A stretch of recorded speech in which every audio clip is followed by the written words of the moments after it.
Tudo bem, meus queridos alunos? Nós vamos, a partir de agora, falar um pouquinho da continuidade à nossa videoaula da semana passada, em que nós abordávamos o período joanino, e agora nós vamos falar de 1810, mais ou menos de 1810, 1815, até a independência, 1822, né?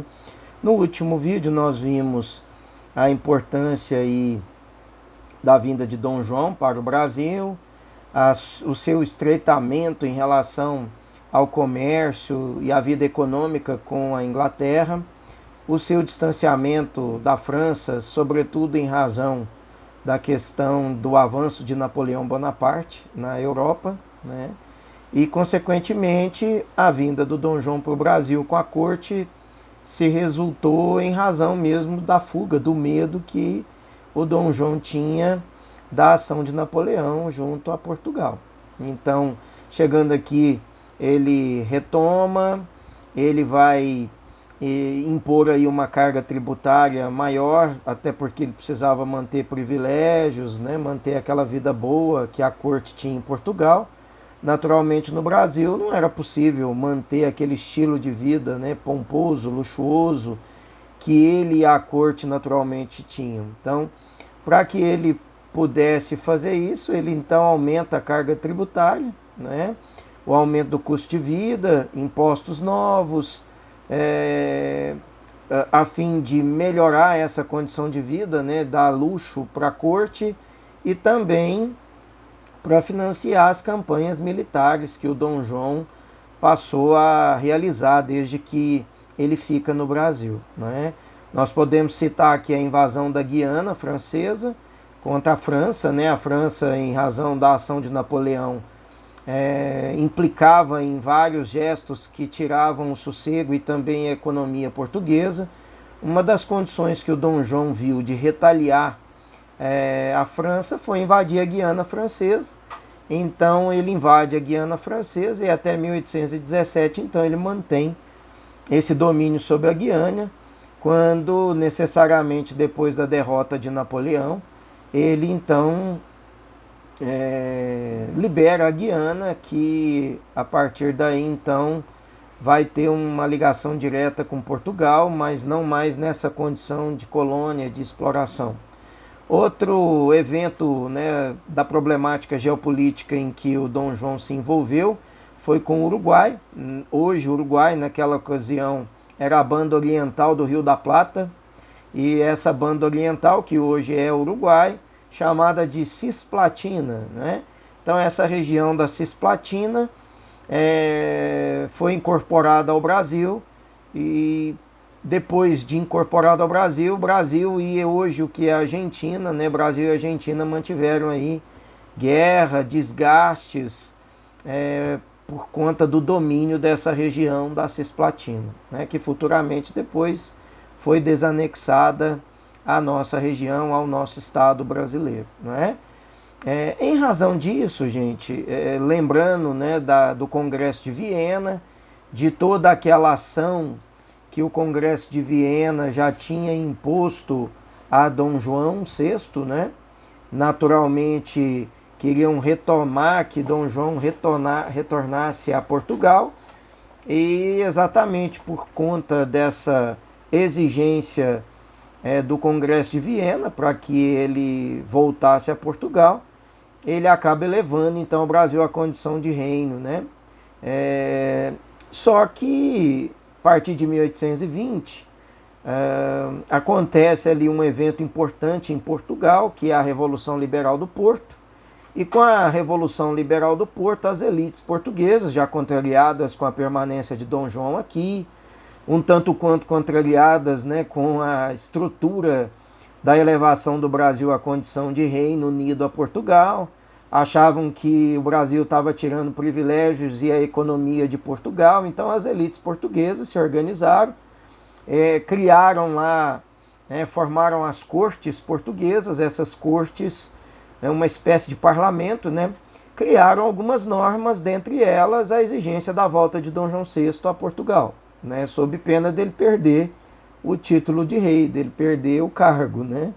Então exigem que ele volte. Outra questão era uma exigência imediata do retorno, né, do Brasil à condição de colônia. Eles não aceitavam que o Brasil fosse elevado à condição de reino. Estavam com o Brasil entalados, né, literalmente na garganta. Então, exigem que o Brasil voltasse à condição de colônia. Não é? O Dom João, já pressentindo a força e a organização, né, da força das elites portuguesas, né, justamente com a formação dessas cortes, acabou então voltando a Portugal, mas antes de ir a Portugal, ele combina com Dom Pedro para que, né, numa situação de rivalidade entre Portugal e Brasil, que o Dom Pedro não ficasse do lado de Portugal, que o Dom Pedro ficasse do lado do Brasil e não arredasse o pé do Brasil, literalmente, né, nessa linguagem popular, mas que ele não arredasse o pé do Brasil, que ele defendesse o Brasil e ficasse no Brasil sob qualquer pretexto ou qualquer ameaça de Portugal. Né? E aí Dom João volta para Portugal, leva com ele aí cerca de 4.000 pessoas, né, da corte, volta para Portugal, e quando ele volta para Portugal, necessariamente lá ele retoma aí algumas questões importantes da política, né, em Portugal. Essa revolta das elites locais também vai acontecer aqui no Brasil, porque as elites no Brasil colonial percebem que agora é o Brasil que vai perder títulos e vai perder vantagens econômicas. Né? Uma das medidas imediatas que as cortes fizeram foi romper com aquele tratado de exclusividade, né, do Brasil com a Inglaterra, o que consequentemente tirava recursos de Portugal e tira então esse privilégio. Nós vimos no vídeo passado que a Inglaterra praticamente dominou os portos brasileiros aí por cerca de 10 anos, né? Então exigiram o fechamento, né, desses acordos, sobretudo com a Inglaterra. Essas cortes portuguesas também já vinham tratando o Brasil com desdém, né? As cartas, as comunicações, tudo aquilo que era feito por parte das cortes portuguesas tratavam o Brasil e a elite brasileira com desdém, com descaso, né? De certo modo até vulgar e irônico com os brasileiros, o que também indignou muito a elite brasileira, que se organizaram, formaram então os primeiros partidos aí e fizeram frente contra essa política aí das cortes portuguesas, tentando já o processo de independência do Brasil. Né? Essa libertação, né, formação através do Partido Brasileiro, é lógico, de certo modo aí patrocinado, né, com o apoio de Dom Pedro, uma vez que Dom João já tinha alertado Dom Pedro para que ficasse no Brasil diante de uma situação de revanche entre Brasil e Portugal. E assim ele fez. Né? Então, o Dom Pedro também foi exigido por parte das cortes portuguesas que o Dom Pedro voltasse, que ele perderia esse cargo de regente aqui no Brasil. O Dom Pedro, então, não volta, ele acaba ficando no Brasil. O dia famoso, né, o dia do fico, né, se é para o bem de todos e felicidade geral da nação, diga ao povo que fico. Né? Então, o famoso dia do fico acontece exatamente por conta das pressões das cortes portuguesas, que exigiam que o Dom Pedro voltasse também a Portugal. Na verdade, as cortes portuguesas queriam flagelar de fato o Brasil, né? Queriam tirar todos os títulos e privilégios e enfraquecer literalmente o Brasil a uma condição ainda mais inferior do que a de colônia. E aí o Dom Pedro, então, seguindo o conselho já de Dom João, ele acaba ficando, e aí ele faz frente contra essa política, né, provocada aí pelas cortes portuguesas. E a partir de 1822, então, o Dom Pedro passa a não acatar ordens expressas de Portugal. Né? Ele fala que qualquer lei, qualquer ordem vinda de Portugal teria que passar por ele primeiro para que tivesse validade no Brasil. Os exércitos portugueses ou qualquer guarda portuguesa que viesse para o Brasil, ele já mandou logo avisar, olha, chegando aqui são nossos inimigos, vão ser atacados, né? Então não eram amigos, eram inimigos e seriam tratados como tal. Já mostrando mais uma vez que o Dom Pedro estava então do lado do Brasil e totalmente disposto a fazer frente às cortes portuguesas e essa política de tornar o Brasil colônia e novamente explorado, né? E o Brasil já tinha aí população avançada, já tinha avanços na cultura, avanços na tecnologia, avanços na literatura, já tinha uma população enorme, né, o Rio de Janeiro, e não tinha mais essa condição de voltar à condição de colônia de Portugal, porque o Brasil já tinha uma certa até independência econômica, riquezas e gerava suas próprias riquezas, sobretudo com esse apoio aí das elites locais, né?